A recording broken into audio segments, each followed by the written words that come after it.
Death and dying. Let's talk about it in Season 2 of MC4P. I'm your host, Wren Ribeiro. Could these end-of-life conversations lead to a greater sense of joy, of peace? For all eternity. Tune in and find out. Mujéres Co-Labor for Peace. Hello and welcome to the show.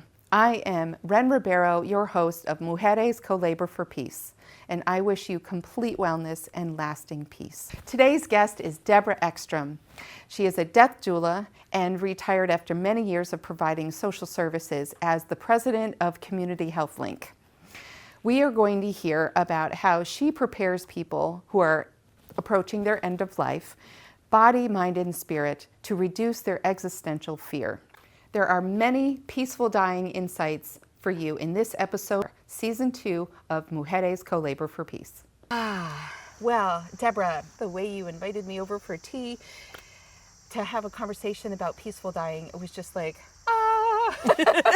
Some things are becoming easeful and it just feels nice. Like there's a need for people to have conversations about dying, a need for a whole new way of thinking about the world. The more I do this, I'm like, what if so-and-so died? What if so-and-so died? You know, like really scary thoughts. And I'm like, I can't have this conversation with anyone younger than myself, you know, about their death. I can't help any, but why not? Like, that's just something in me. They feel too close, like, oh, I don't even want to think about that. I'm just curious, like, what is the journey of a death doula like, and what has your journey been like? Well, so some folks prefer the term end-of-life doula because our culture is so stigmatized about death that we don't even say that. So we're like, okay, we're trying to focus on the life part. So that's how I usually talk about it, as end-of-life, that I'm doing end-of-life work.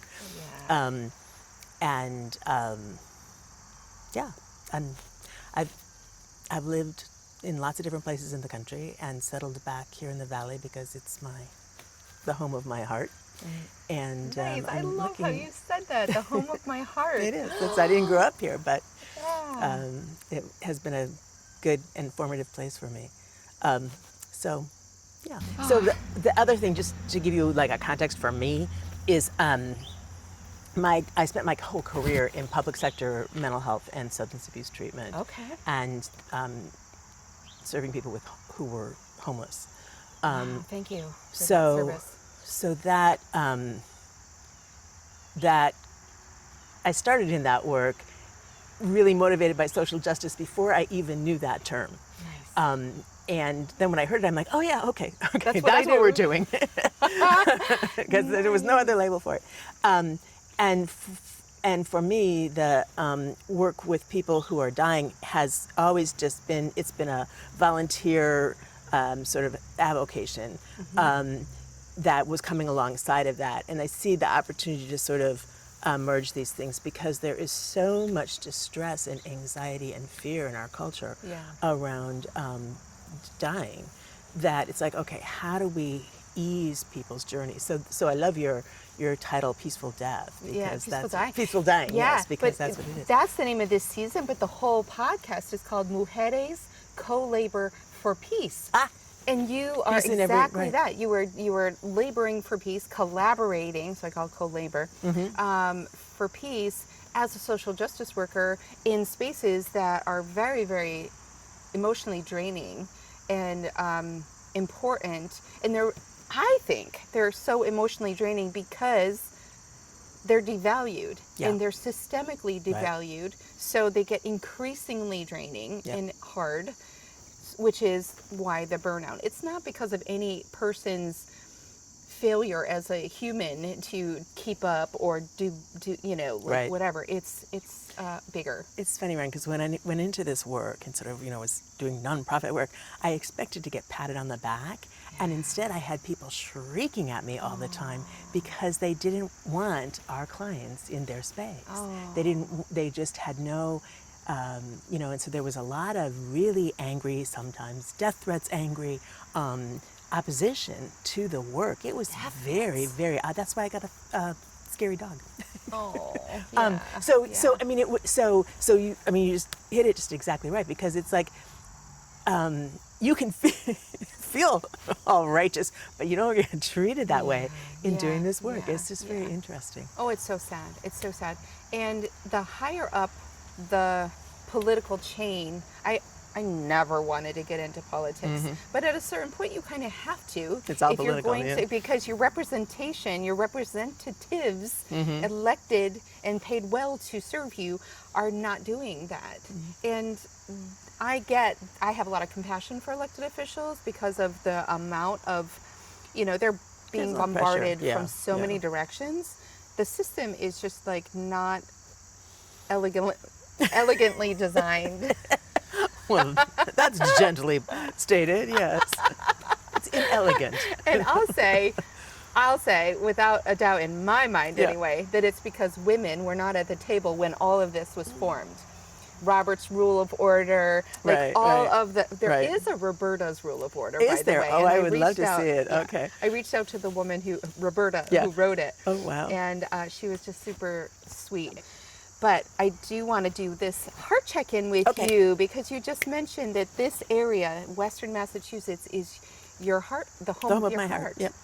Why don't you hold that? Okay. It's alabaster. It was a gift it's from my lovely. daughter. It's lovely. And tell me how your heart is. Oh. So easy, right? My heart is full. Nice. I would say we're meeting in a difficult week for me, but in general, in my life as I'm living it now, my heart is in really good shape. Nice. Yeah. Nice. Glad to hear that. My heart feels just so happy to be sitting here with you and meeting you in your garden, having tea. It just feels like the thing that last night I went and had dinner with folks under a huge tree that hadn't been cut.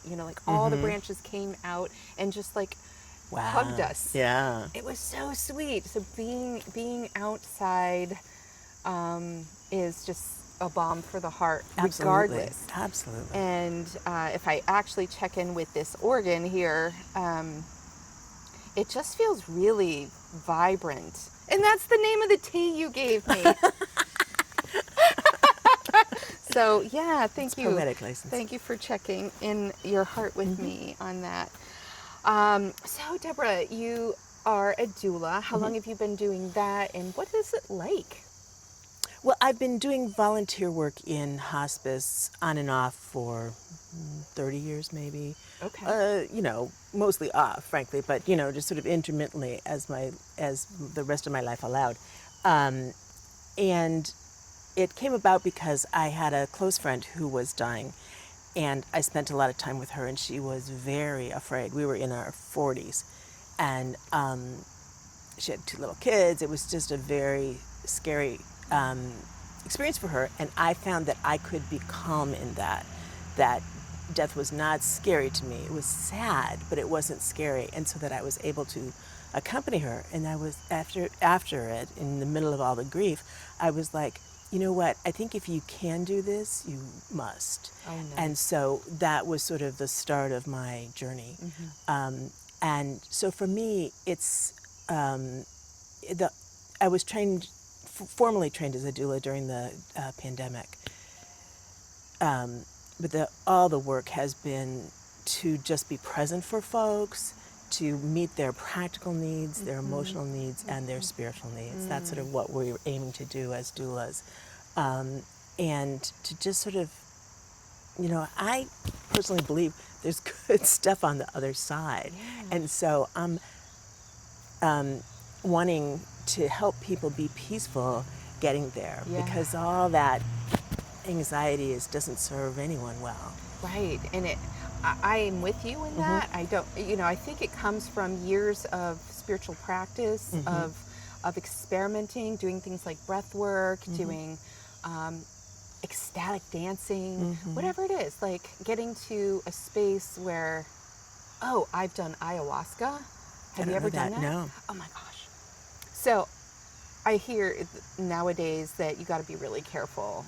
But years ago, a friend of mine introduced me to this medicine of the Andes. Okay. And different places, different South American cultures have used the ayahuasca plant to have spiritual experiences as a healing, a cleansing, a way to be in right relationship to the land. And so I went and had this amazing experience. And that, more than anything, I think, is what helped me to understand that that there's so much more than meets these eyes. Even when we're at the top of our happiness meter, that there's still more mystery. There's constant mystery to be really humble about.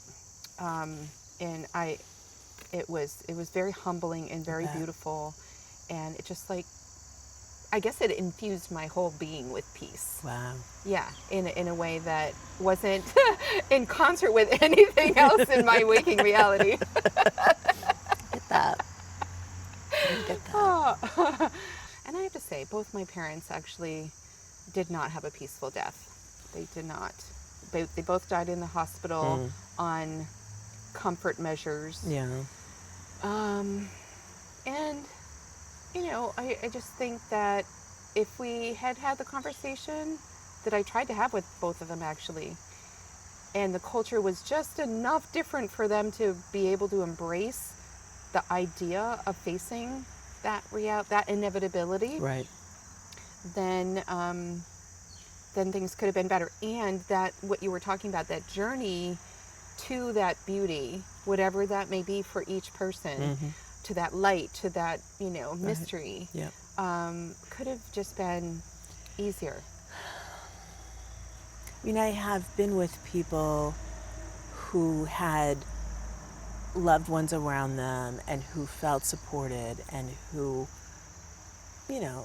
even though they weren't exactly eager to go, were able to go in a quiet, supported place. I've been with people who couldn't leave, no matter how sick they were, how much pain, how ready they were, because there was undone work with their family. And to be able to help them sort of do that work then allowed them to go. So it's just, so I have a colleague who had worked at the soldiers' home, and she talked about how men who had been in combat and had killed someone often had a real struggle when it was time to die. That all the grief and regret and just hurt about that would come up. So when you see firsthand how these both relational things and these psychological things plague people at the end of life, you're like, okay, we could do some healing about this, and just make this journey easier for folks. So that, to me, that's very compelling. But I understand what you're saying, and I struggle with, how do we get upstream? How do we talk to people about this earlier when it's not an imminent threat or an imminent event, and help people to sort of move into it with more of a sense of confidence and playfulness and peacefulness. Intentionality. Intentionality, exactly. Ooh, I have all these ideas. I want a green burial. Okay, but then what cemetery could actually accommodate that? Right. I wouldn't mind being thrown in a mushroom bag and planted somewhere. There's all these things. There's all these things, right? And cremation is just so energy intensive. And there's all these things about burials of bodies that have been tried to preserve for what? They're just going to decompose. Right. Maybe just for the wake, right? For a Christian kind of ceremony there. But we could rethink that, though. We totally could rethink that. Yes. Yeah. What are your thoughts about rethinking that? Oh, I don't know. I just think that people didn't always do chemically based wakes. Yeah. People used to have a body have ice around it when it went, you know. Ice. So it's like, hello, if it's important to you to see that person's body, this can be accommodated without toxic materials. And I don't know, I could go on and on, but that's not really. Yeah, I mean, our that's point. so true, because it's not very peaceful to think of injecting your loved one with Oh my goodness, no. formaldehyde. Right. Like, no. No. But there's a whole industry about it. It's yes. also not very exciting to think about your loved one going through an incinerator, which, you know, like, their spirits already passed. Right.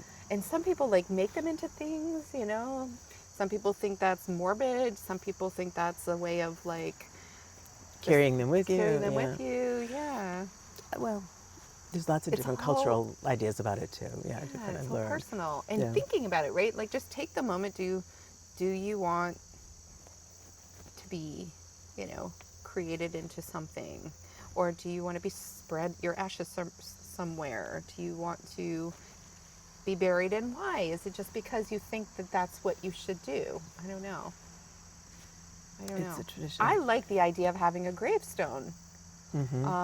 Because I've gone to so many cemeteries to find my family, and then you find other generations sometimes on the same stone, which is really exciting. But at the same time, there's like not that much land, and the whole cemetery industry, in my mind, has not been equitable to all right. ethnicities. Right. You know, to say the least. Yeah. So, what are some of the ways that because you say the kind of technical details of preparing for death, the emotional and the spiritual, and you know, so the physical, how to care for the body, that kind of thing, but the spiritual, what are some of the things that have really made an impact in your work as a doula, spiritually? Well, again, in our, you know, white American culture, there's a lot of stigma about talking about other people's spirituality. So, you know, So that's not a fair question, so I apologize. Oh, no, I'm just saying, I think it's a totally fair question, but it makes it complicated to approach it sometimes with people. And so, you know, sort of looking for clues in their interactions with their family or the things they have around them, trying to sort of think, well, what lane might they be in? Yeah. But the easiest way I've found to open the question is just say, what are you worried about? Yeah, Because nice. everyone's always worried about something. Right. And so some people will say, I'm worried about my kids, and some people would say, I'm afraid, or I'm acquitted, you know. And so then we start to talk, what do you think is going to happen? Do you know, what do you imagine? And just to kind of move into that space from as benign a spot as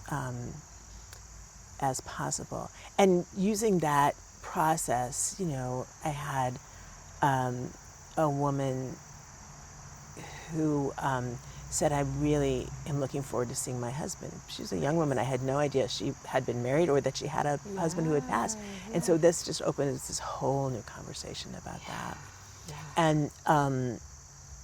And so it's just, so what I tried to teach myself is to just be curious. It's not my natural habit, but to just ask questions rather than tell people stuff. Yeah. And just sort of see where they lead, and how to help them on their path, and to give them some encouragement for things that might be troubling them. Yeah, that sounds to me like the recipe for peace. It's not rocket science. Yeah. Wow. Do you see openings or shifts in mainstream adopting I think about the hospitals that are now like really supporting Reiki. Yep.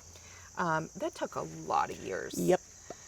And when I look at like the death doula kind of sector, or even a birth doula, I'm a new grandma, so I was actually present at the birth of my grandson.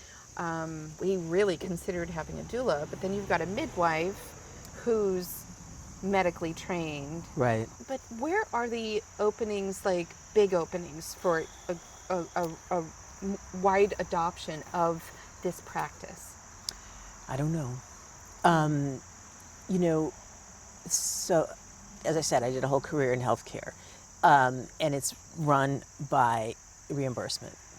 And so it's logical to think, oh, we could get in with hospice. Right. Hospice gets a very limited daily rate and it has some required services, and this one's not on it. And so, and I don't, I'm retired and I'm in a position where I can volunteer my services. Nice. Even then they're like, well, we don't really know what to do with you. I'm like, oh, okay.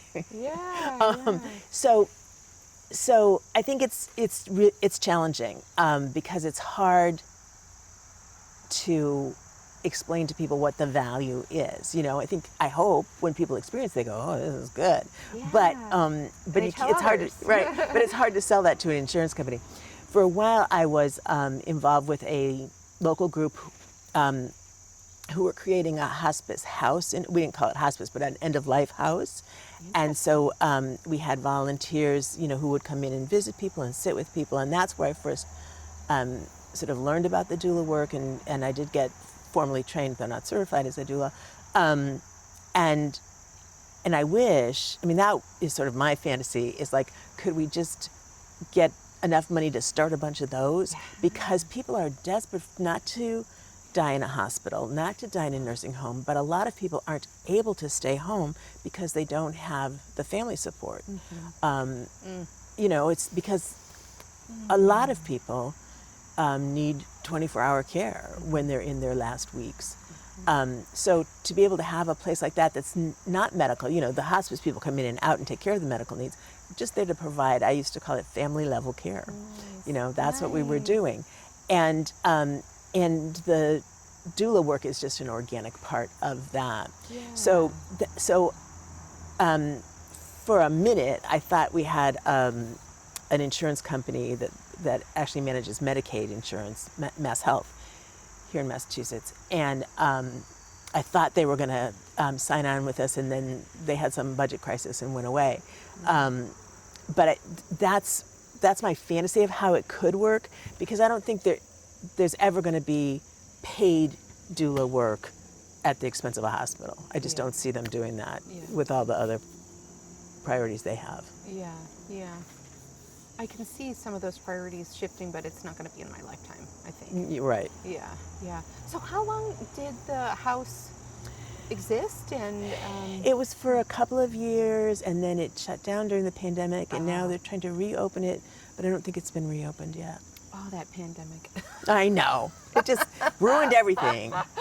I was just talking with a client about like what they were ramping up prior to the pandemic and just like trying to get back. It's so many folks doing that. It was unimaginable that the world could just stop that way for that long. You know, we had no experience of that. It was learned a lot. Yeah, yeah. Yeah, for sure, especially about end of life. Yep. Right? Yeah. Wow. Well, and that was painful to watch news about people who were dying in hospitals without any, you know, on ventilators, without any contact with their families. Yes. It was just, it was awful. Just wrong. Yeah. Wow. I know politics is not your first way of thinking, but I'm actually trained as a political scientist. Oh, so that's sort of, so it is sort of the way I see the world. And my sort of bigger picture thinking about this is that you know, there's a couple of things that are heading us toward a crisis. One is the astronomical cost of healthcare, and the other is the demographics and the aging of the tsunami. Yes, silver tsunami is exactly it. And the plain truth of the matter is that there are not enough people in the younger generations or enough money in the world to continue to practice end-of-life care the way our health system does now for our generation. Yeah. I'll say my generation. Yeah. It's just, and so my pessimistic side says what's going to happen is that rich people are going to be able to buy whatever they need, and everybody else is going to be just left to suffer. And that's not a happy view. And so some of my thinking about this is that, again, we have to back people up and say, you can fight all you want against death, but nobody gets out of here alive. Right. And so let's think about this differently. Come on, guys. Yeah. So getting people to sort of reframe what their goals are in the last chapter of their life feels like a big, formidable task, but the more we could do it, the less suffering there would be. Yeah.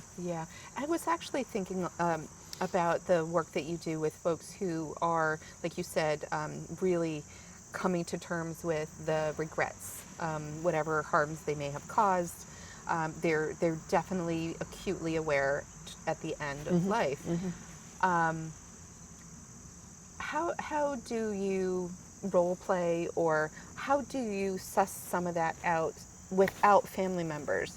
Or do you try to bring family members together? Like, where are your limits as a doula? So, actually, my behavioral health experience frames this for me really easily. It's all the patient's choice. Okay. And so, if the person wants to see their family, wants to have them involved, we make every effort to do that. Yep. And if they don't, then we don't. And it really doesn't matter. I had one patient who was nonverbal. She'd had a massive stroke, and she came in the first night she was there. Her daughter was there, and her daughter told me that her aunt was coming, her mother's sister. And I said, and I was holding her hand, and I said, "And your sister's coming. Won't that be great?" And she was like, and she squeezed my. She just said, and I was like, "Oh my goodness, we don't want this woman here." Yeah. So then it becomes a whole thing about how do we exclude this woman, but it was really clear that that was not what she wanted in her last week. Yeah. So it's it's you learn that way. And honestly, at this point, it's great if other people get healing and closure and whatever, but it's really about what the dying person needs and wants, and we're not really catering. We're supporting and empathetic with the other people, but it's not their agenda that's running the show. That's so important, because people might spend their entire lives accommodating other people's needs, and they get this moment. Right. Like, this is my death. Exactly. Way I'm doing it my way. Yes. Please. What are some of the more creative things that you've done with folks? Well, I don't know. That they've had a particular interest or wanting it their way, like. Well, we talk about that a lot in the doula training. I don't know that I've been particularly creative, but some people are interested in making a memory book. Here are things that I want to leave for my loved ones. Here are this is what I want for my end of life celebration. Could we please do this and please not do that? And so there's those kinds of, again, sort of practical, physical preparation for this, what's going to be going on here after their death. Gosh, I don't know. People have funny food wishes. Nice. Nice. We had one woman who was Swiss and raised in Europe, and she always wanted liverwurst. That was like most of what she wanted to eat. Wow. That was unusual, right? But we got it. But so I remember when my mom was in the hospital. She had, the poor woman suffered so much. She had lung cancer. She found out on her birthday, on her 59th birthday. Oh my goodness.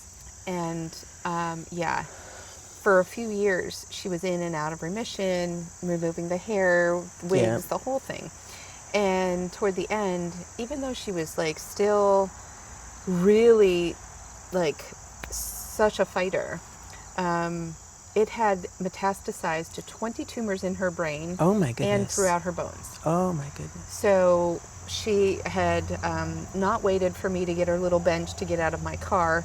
She fell, broke her arm, and so we were in the hospital. And I snuck her red wine. Perfect. Perfect.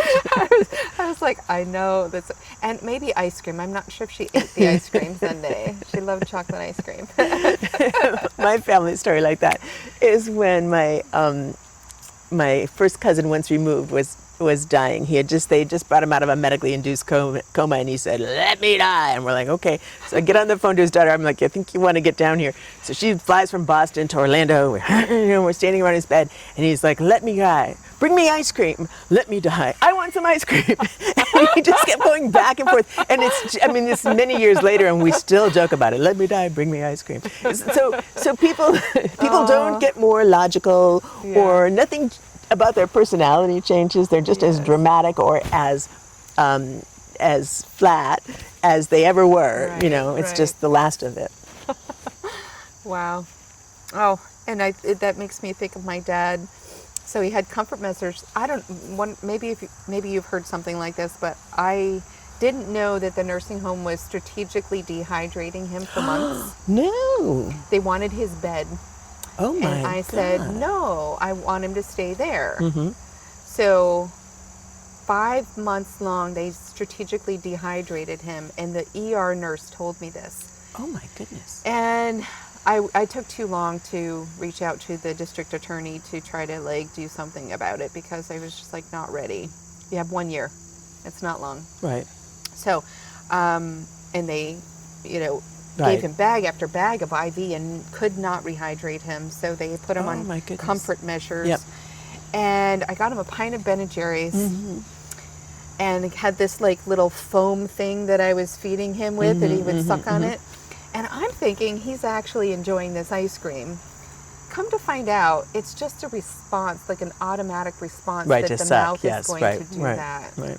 So I kind of felt bad about that. Well, I'm sure he didn't not enjoy it. Yeah, you think he enjoyed it? Well, you don't know.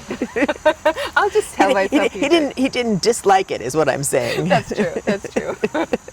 He knew he was being cared for. Yeah. Oh, man. The things it's relieving some suffering for them and for the family if there's a plan, right? I still don't know how to put my plan together, but I'm aware that I want to, and I think my family members are as well. Good. So that's fabulous. Yeah. That's a step. Yeah. What are some of the innovations that you're seeing? Because I mentioned green burial and mushroom bags. You seem familiar with those. What are you seeing as adoption of these practices, or maybe a pine box? Plain pine box. It's everybody has their own version of it, I think, and it's interesting. It's sort of like how people approach any kind of ecological, task or awareness. They're so I'm focusing on water, I'm focusing on land, and so people are the same way about their burial processes. Some people are kind of skeezed out by mushrooms, but they'd be okay planted, organically in someplace else. It's just. Yeah. I don't, and I'm serious about that. There's different cultural things. I have a friend who's married to a Dutchman, and when they went to a funeral of one of his relatives in Holland, the funeral is held in, I guess they did this video, but anyway, the funeral is held adjacent to the crematorium. Huh. And you literally watch the body moved into wow. which is horrifying to us, but is the tradition of at least and is a tradition of at least some sector of the Dutch culture. So interesting. That's so fascinating. Right. Yeah. Because it doesn't just sort of make you gasp. So again, I'm trying to sort of not judge, where people are at or what they think is okay, and just sort of help us move. It's like being the maitre d' or something. Yeah. Let's get you to where you're going. Nice. That's a really beautiful way to think about it. Yeah. And I've heard maybe it's Dutch. You can get cryo frozen and then smashed. Oh my goodness! You haven't heard I haven't heard of that one. I mean, Holland is a lower energy. I guess, but that can't be cheap to cryo freeze. That's true. the Netherlands are famous for being much more open about medical aid in dying. Yeah. And that is always fascinating for me to hear about because it makes so much sense. Yeah. And we are, again, and doctors are trained too. Health professionals are trained to fight death. Yes. And so they're... Like it's their responsibility. Yes, yeah. We got to keep death at bay. And it's like... Yeah, at some point. For how long? Right. You are not going to win this battle. Yeah. So to be able to just sort of be more accepting of having it be peaceful and with less suffering seems like a no-brainer. Didn't Massachusetts recently vote again on medically assisted end of life? Did it not pass? It did not. Yeah. I just read a book called The Day I Die. Mm-hmm. I think that's what it was called. Anita Hennig. I don't know. And I reached out to her about being on the podcast, and she's like, "Yeah, I'm interested, but I'm too busy at the moment." So that's kind of cool. But it was all about medically assisted dying, and there were some doulas. She shadowed one for a year in writing the book or more, and the hospice workers, the people who are right there, holding space for that transition. They deserve so much. Right. They deserve so much respect. Right. They, and encouragement and support, mm-hmm. and because they do it from the goodness of their heart. They do it because they've experienced something that they don't want others to experience. Exactly. Or they know that there could be better, or, a better way. What, in the absence of medical aid in dying, what a lot of people are moving toward, I shouldn't say a lot, what there is a movement toward is voluntary stopping of eating and drinking. Mm-hmm. And so I see in the online doula community that I'm in, a lot of people who are asking about this, moving into this, supporting each other doing it. It's not a painless way to die, but it is a sort of radical taking control of your own body and your own destiny. I think it's hard for people to support. This is one of those instances where it's easier, I believe, as a doula who doesn't have a previous personal relationship with this person, mm-hmm. to help through that process than it often is for family members.